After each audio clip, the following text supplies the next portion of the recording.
কোনো ধরনের প্রশ্নবিদ্ধ আইন দিয়ে নারী নিরাপত্তা নিশ্চিত করা যাবে না। আমাদের দেশে নাগরিক নিরাপত্তা হুমকির সম্মুখীন, এই কারণেই নারী নিরাপত্তাও হুমকির সম্মুখীন হচ্ছে। নাগরিক হিসেবে আমাদের দেশের মানুষ যেই মর্যাদা পাওয়ার কথা, সেই মর্যাদা 53 বছরে কখনোই অর্জন করার জন্য কোনো পদক্ষেপ গ্রহণ করা হয় নাই। এবং বাংলাদেশে যেই রাষ্ট্র আধুনিক রাষ্ট্র হিসেবে বারবার পরিচিত করানোর চেষ্টা করা হয়েছে, কিন্তু আধুনিক রাষ্ট্রের যেই গুণাবলী থাকে, যেই মর্যাদা থাকে সে দেশের নাগরিকদের, সেই মর্যাদা কখনো আমাদেরকে পাইয়ে দেওয়ার চেষ্টা করা হয় নাই।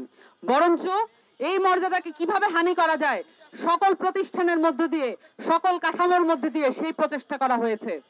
সেটার পরিপ্রেক্ষিতে আমরা যখন মাগুরায় 8 বছরের একটি নারী শিশুকে ধর্ষণের শিকার হতে দেখি এবং সেটার পরিপ্রেক্ষিতে সেটার বিচার পাওয়ার জন্য আমাদেরকে এখনো রাস্তায় খেদিয়ে মরতে হয়, সেটাই বলে দেয় যে অভ্যুত্থানে যে ফ্যাসিস্ট কাঠামোর বিলোপের কথা আমরা বলেছিলাম, সেই ফ্যাসিস্ট কাঠামো এখনো বিলোপ হয় নাই।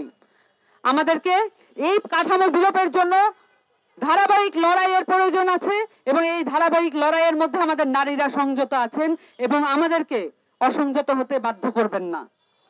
আমরা মনে করি নাগরিক মর্যাদার সাথে নারীর মর্যাদা এবং নারীর নিরাপত্তা জড়িত করে এটাকে আইনগতভাবে স্ট্যাবলিশ করা হোক, আইনগতভাবে এটাকে প্রতিষ্ঠা করা হোক। কোনো ধরনের প্রশ্নবিদ্ধ আইন দিয়ে নারী নিরাপত্তা নিশ্চিত করা যাবে না।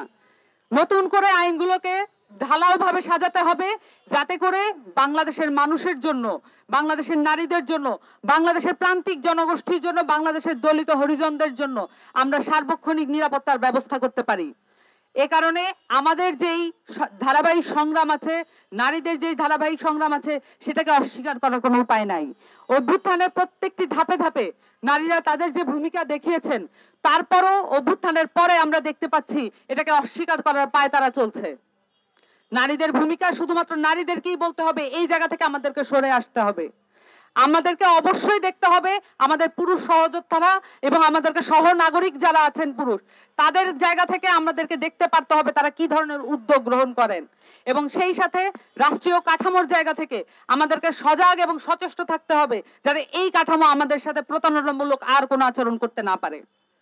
এবং সেই সাথে আমরা আমাদের এই রাষ্ট্র পুনর্গঠনের যে স্বপ্ন দেখতে চাচ্ছি, সেই সাথে এইখানে যে রাজনৈতিক জায়গাগুলো আছে, নারীদেরকে এখানে নেতৃত্ব হিসেবে উঠে আসার জন্য, ঘুরে দাঁড়ানোর জন্য যেই জায়গাগুলো করে দেওয়া প্রয়োজন, সেটার পুরো উল্টো দিকে পুরো রাজনৈতিক কাঠামো চলছে, পুরো রাজনৈতিক সিস্টেম এটার উল্টো দিকে চলছে। আমাদের নারী নেতৃত্ব তৈরি করার জন্য সংরক্ষিত আসন কোনো ধরনের ভূমিকা রাখবে না। আর তবে সংরক্ষিত আসনের যেই ভূমিকাগুলো আছে সেটাকে কিভাবে ইলেকটোরাল জায়গা থেকে আমরা ধারণ করতে পারি বা আমরা সেই জায়গায় যেতে পারি, সেখান থেকে আমাদেরকে চিন্তা করতে হবে। এবং সর্বোপরি আমাদের রাজনৈতিক, সামাজিক এবং রাষ্ট্রীয় জায়গা থেকে নারীদের নিরাপত্তা, নারীদের সুযোগ এবং নারীদের নেতৃত্ব তৈরি করার জন্য যেই পদক্ষেপ নেওয়া প্রয়োজন আশু গতিতে সেই পদক্ষেপ নেওয়ার জন্য উদ্যোগী হতে হবে।